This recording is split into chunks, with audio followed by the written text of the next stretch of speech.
नमस्कार, महाराष्ट्र T24 में मैं मनीष टेबरे आप सभी का स्वागत करता हूं। आइए देखते हैं आज की क्राइम बुलेटिन।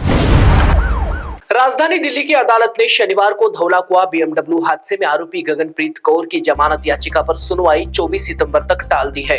अदालत ने यह निर्णय दिल्ली पुलिस की ओर से यह कहते हुए लिया कि मामले की जांच के कुछ पहलू अभी पूरी तरह जांचे नहीं गए हैं।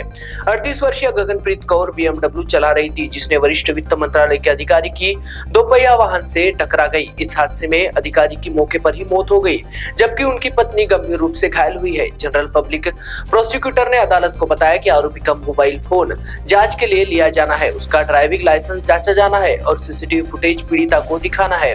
पीड़िता फिलहाल चिकित्सीय रूप से जांच के लिए फिट नहीं है। जुडिशियल मजिस्ट्रेट अंकित गर्ग ने अभियोजन पक्ष की दलीलें सुनने के बाद मामला 24 सितंबर तक स्थगित कर दिया है। भारत की अदालतों में इतने मामले लंबित है कि लोगों को इंसाफ के लिए लंबे समय का इंतजार करना होता है। ऐसे लोग जो जुर्म नहीं किए हो और उन्हें भी सालों जेल में बिताना होता है। ऐसा एक मामले में बॉम्बे हाई कोर्ट ने एक ऑटो ड्राइवर दीपक मोरे को 5 साल बाद हत्या के मामले में जमानत दे दी है। उस पर आरोप था कि उसने अपने पत्नी के प्रेमी की हत्या कर दी। ऑटो ड्राइवर दीपक मोरे साल 2020 में जेल में बंद था। इतने लंबे समय जेल में रहने के बावजूद उसके खिलाफ केस की सुनवाई शुरू नहीं हो सकी। न्यायमूर्ति डॉक्टर नीला गोखले की पीठ ने कहा, मैंने रोजनामा देखा है जिसमें 95 तारीखें तक चार्जशीट बनाने के लिए मामला लिस्टेड था, लेकिन चार्जशीट अब तक नहीं बनी है। चार्जशीट बनाना मुकदमे की एक महत्वपूर्ण प्रोसेस है, जिसमें आरोपी को आरोपी की यह जानकारी दी जाती है और यदि वह निर्दोष कहता है तो मुकदमा शुरू होता है। बॉम्बे हाईकोर्ट ने मुंब्रा रेलवे स्टेशन के पास हुई हत्या के एक पुराने मामले में आरोपी रियाज उर्फ बबलू मुजावर को बरी कर दिया है। कोर्ट ने यह फैसला पुलिस की ओर से पेश किए गए सबूतों को रिजेक्ट करते हुए सुनाया। कोर्ट ने यह भी माना कि मरते वक्त दिए गए बयान पर विश्वास नहीं किया जा सकता।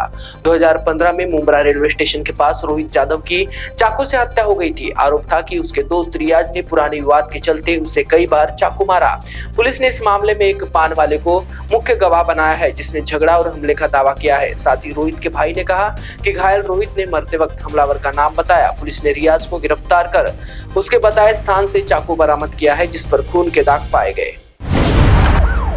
महाराष्ट्र के पुणे अंतर्राष्ट्रीय हवाई अड्डे पर सीमा शुल्क विभाग ने एक ड्रग रैकेट का भांडाफोड़ किया है। साथ ही टीम ने 2.61 करोड़ रुपए मूल्य के मेथोप्रोन के कथित कब्जे के आरोप में एक यात्री को गिरफ्तार भी किया है। इस बात की जानकारी एक पुलिस अधिकारी ने न्यूज एजेंसी को दी है। अधिकारी ने बताया कि बैंकॉक थाईलैंड से एयर इंडिया एक्सप्रेस की उड़ान से यात्रा कर रहे यात्री को शुक्रवार को पकड़ा गया है। सीमा शुल्क विभाग के एक वरिष्ठ अधिकारी ने कहा कि हमें एक यात्री के पास ड्रग्स होने की सूचना मिली थी। हमने उसे रोका और उसके चेक इन बैगेज में क्रिस्टल जैसा पदार्थ मिला। जयपुर से सनसनीखेज मामला सामने आया है। यहाँ हाई सिक्योरिटी सेंट्रल जेल में बीती रात 2 कैदी फरार हो गए। इससे पूरे महकमे में हड़कंप मच गया।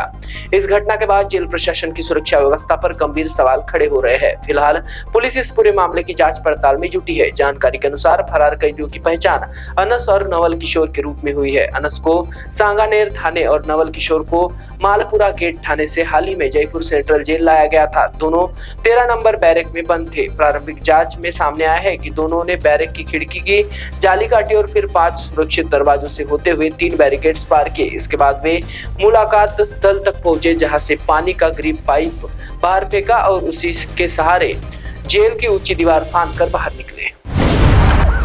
आज की क्राइम बुलेटिन में बस इतना ही। अधिक जानकारी के लिए देखते रहिए महाराष्ट्र T24।